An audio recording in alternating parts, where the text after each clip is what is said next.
در رب العالمین احسان عظیم دے دگیم شران اللہ خیگلا دا چی من لے داسی پلیٹ فارم را کرے دے چی پاگی من دا انبیاء دا مشن پاسداری کو سوکی داری کو آبیاری کو دگی نعمت عظمانہ تقریبا نکو اور دگی جماعت دا ترقی دا پارا دا یولس اصول دا یولس خبری ہمیشہ بزان تمخی تساتو کہ مولانا شمس الحادی اجازتی زدہ یولس اصول لندن اردو جوتی ہوئے شیخ سے اجازت راتا یولس خبری یولس اردو زبان میں اس لیے کہہ رہا ہوں کہ ہماری جماعت اشاعت التوحید و سنہ عالمی جماعت ہے اور اس جماعت کے کارکنان کثیر تعداد میں ایسے بھی ہیں جنہیں پشتو زبان سمجھ میں نہیں آتی. آؤ میرے قائد کا درد دل سنو, جماعت کے لیے فکر سنو, جماعت کی ترقی کے لیے انداز دیکھو, ان کی محنت دیکھو. قائد محترم نے جماعت اشاعت التوحید و سنہ کی ترقی کے لیے اس اجتماع عام میں 11 باتیں ذکر کی, 11 اصول بیان فرمائے. اکابرین نے جماعت کی تاسیس قرآن کے 5 اصول پہ کر دی تھی. اب ہم نے اس جماعت کو آگے لے کے چلنا ہے. اس کے لیے سب سے پہلا اصل یہ ہوگا, ہر رکن جماعت کو جماعت کے مقصد اور منشور کا پتہ ہونا چاہیے. ہماری جماعت دوسری جماعتوں سے منشور کے اعتبار سے ممتاز ہے اور اس کا مقصد اس کے نام سے واضح ہے, اشاعت التوحید و سنہ. اس منشور کی اہمیت, اس کی قدر آپ قرآن کے مطالعے میں معلوم کر سکتے ہیں. تمام انبیاء کرام اسی منشور کے لیے, اسی مقصد کی تکمیل اور تعمیل کے لیے دنیا میں آئے تھے. فاتقوا اللہ واتیعون. یہ مشن رسالت ہے, یہ کار نبوت ہے, یہ عام کام نہیں. کانت بنو اسرائیل تسوسهم الانبیاء کلما ہلک نبی خلفہ نبی. نبی کے وفات ہونے کے بعد قوم کی خیر خواہی نبی کیا کرتے تھے. ختم نبوت کی برکت سے اب امت کی خیر خواہی کے لیے ورثۃ الانبیاء میدان میں اتریں گے, ورثۃ الانبیاء کام کریں گے. جماعتی ورکروں, موحدوں, اشاعتیوں, اپنے مقصد کو نہ بھولنا, اپنے منشور کو نہ بھولنا, توحید کے مسئلے میں کمپرومائز نہ کرنا, سنت کے پرچار میں کوئی کمپرومائز نہیں کرنا. مقصد کو پہچانو, مقصد کی اہمیت کو پہچانو. جماعت دن دگنی رات چگنی ترقی کرتی رہے گی. نمبر 2, قائد محترم نے فرمایا آپ اس مقصد کے حصول کے لیے جو تگو کرو گے وہ خلوص نیت سے کرو گے, للہیت کے جذبے سے کرو گے. کوئی بھی دنیاوی غرض تمہارے آڑے نہیں آنا چاہیے. خلوص نیت کے ساتھ, للہیت کے جذبے کے ساتھ آپ نے اپنے ہدف اور مقصد کو حاصل کرنا ہے, توحید اور سنت کی اشاعت کرنی ہے. خلوص نیت کے ساتھ اس پہ تفصیلی گفتگو ہو چکی ہے, مستقل علماء کرام کو یہ عنوانات دیے گئے تھے. نمبر 3, ساتھیوں کی باہمی محبت, آپس میں محبت, اور اس کا نمونہ آج اجتماعی پنچپیر میں دیکھ لیجئے.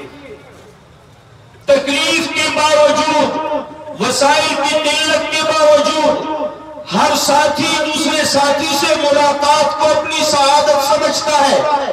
وہ چھوڑو, آج میرے قائد کی محبت کو دیکھیے.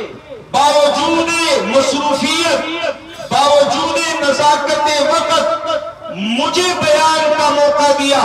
یہ محبت نہیں تو کیا ہے, یہ رافت نہیں تو کیا ہے, یہ مودت نہیں تو کیا ہے. اشاعتی گلے شکوے رکھتے ہوں گے, خفگی اور ناراضگی ہوتی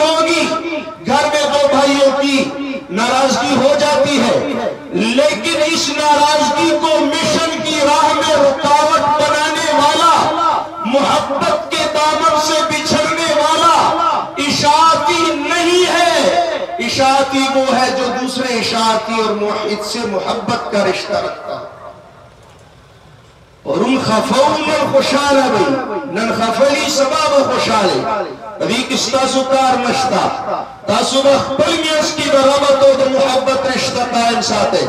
بعضی خلق دا اعتراض کی جماعت تقسیم شو، جماعت کی تفریق رائے وہ وارے تفریق اور تطہیر کی فرق کے، تقسیم اور تطہیر کی فرق کے اس نئے تقسیم سے تمام جماعت بخبل منشور متحد دے، ساری جماعت اشاعت التوحید و سنہ کے منشور پہ متحد ہے اور متحد رہے گی، کوئی تفریق نہیں۔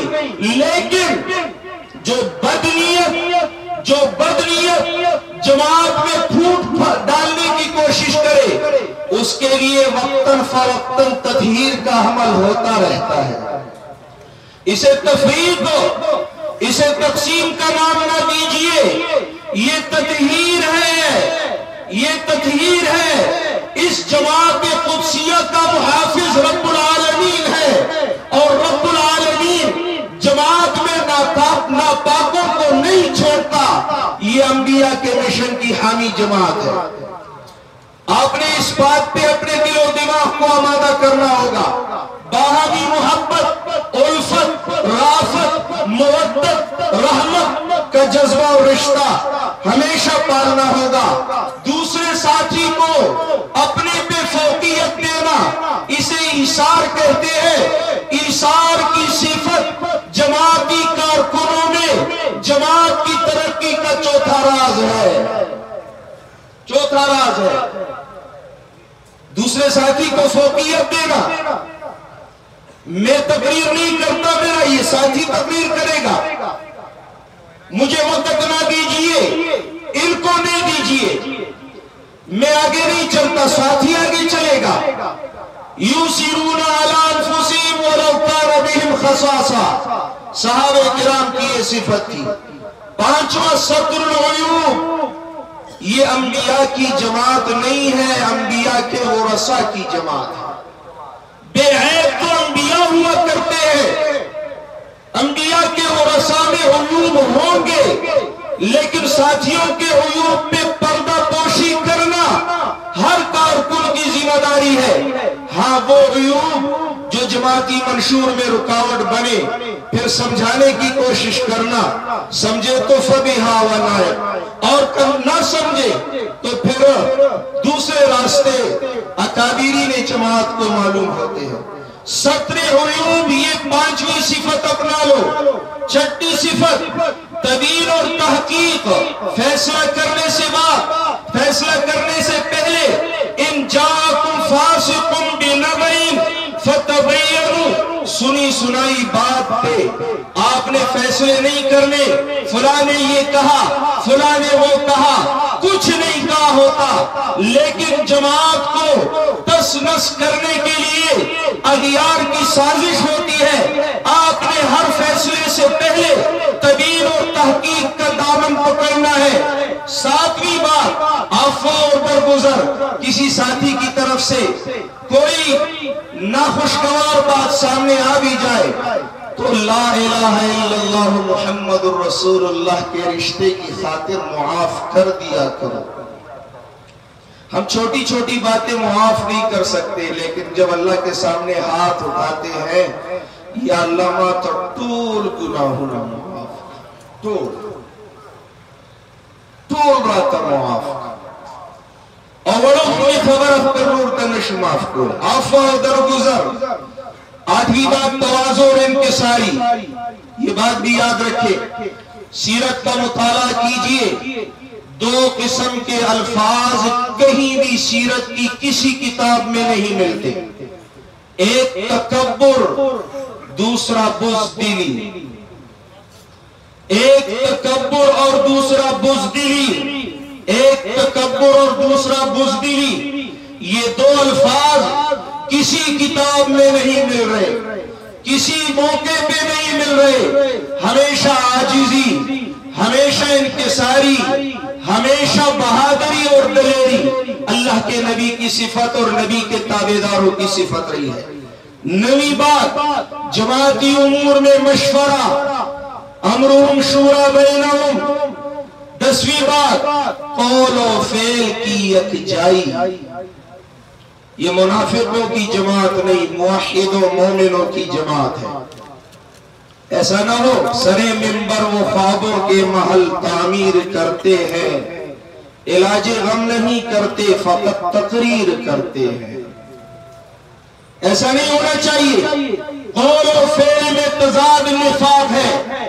اور 11ویں بات، اس راستے میں رکاوٹیں ہوں گی، ان رکاوٹوں پہ نظر رکھنا، ان رکاوٹوں کے تدارک کی لیاقت، صلاحیت، قابلیت اپنے اندر پیدا کرنا۔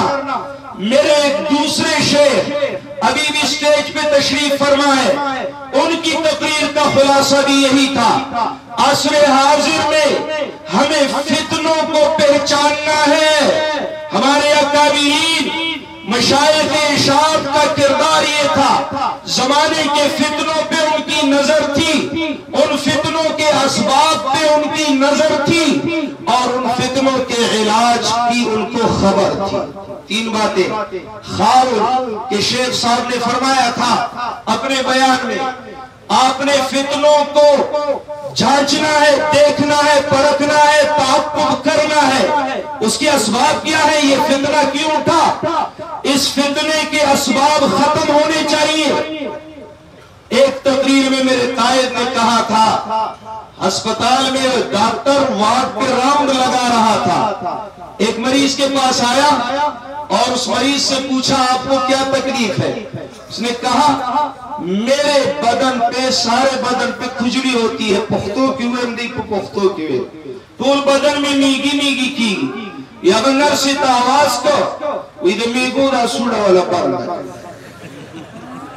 میگو دا سوڑا والا بندہ سے علاج دا نبید فتنوں اسباب، کمزیر فتنی رازی، ولی فتنی رازی، کاش وقت جدا ہے، دا بددی مصلحت و حکمت، کاش